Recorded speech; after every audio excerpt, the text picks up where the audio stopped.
النبي صلى الله عليه وسلم يأتيه جبريل عليه السلام برسالة من الله: يا محمد إن الله يدعوك لزيارتي. يؤتى بالبراق يركب عليه، يذهب إلى المسجد الأقصى، من المسجد الأقصى إلى السماوات العلى، سماء الأولى الثانية الثالثة الرابعة الخامسة السادسة السابعة، فوق السابعة سدرة المنتهى، فوق سدرة المنتهى جنة المأوى، فوق جنة المأوى وصل إلى مقام سمع فيه صرير الأقلام تكتب قدر الله، حتى جبريل باقي تحت.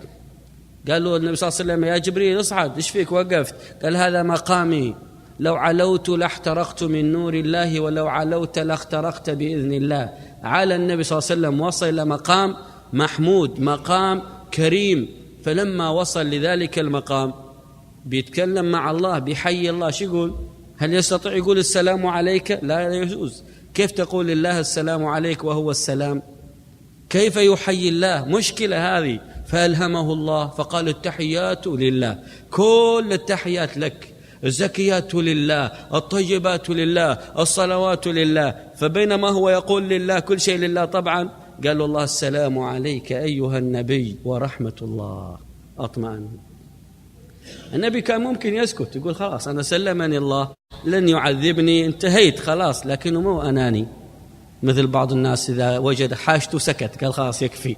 مثل ذاك الأعرابي قال: اللهم اغفر لي واغفر لي محمد، ارحمني، عفوا، اللهم ارحمني وارحم محمدا ولا ترحم معنا أحد. قال له: ضيقت واسعا. النبي صلى الله عليه وسلم قال: والله السلام عليك أيها النبي ورحمة الله. هذا كلام الله للنبي صلى الله عليه وسلم.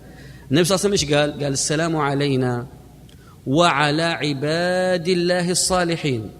جبريل تحت يسمع الكلام، قال: أشهد أن لا إله إلا الله وأشهد أن محمدا رسول الله. فأمر الله الملائكة بعد هذا الحدث أن يصلوا على النبي صلى الله عليه وسلم ويتقرب إليه بذلك، ونزل بذلك تقرير في القرآن: إن الله وملائكته يصلون على النبي يا أيها الذين آمنوا صلوا عليه وسلموا تسليما. كل صلاة تختم بهذا المشهد حتى لا ينسى هذا المشهد العظيم الذي فرضت فيه هذه الصلاة، التي هي هدية من الله وصلة. سميت الصلاة صلاة من الصلة والهدية. إذن هذه رحمات فتحت لك وصليت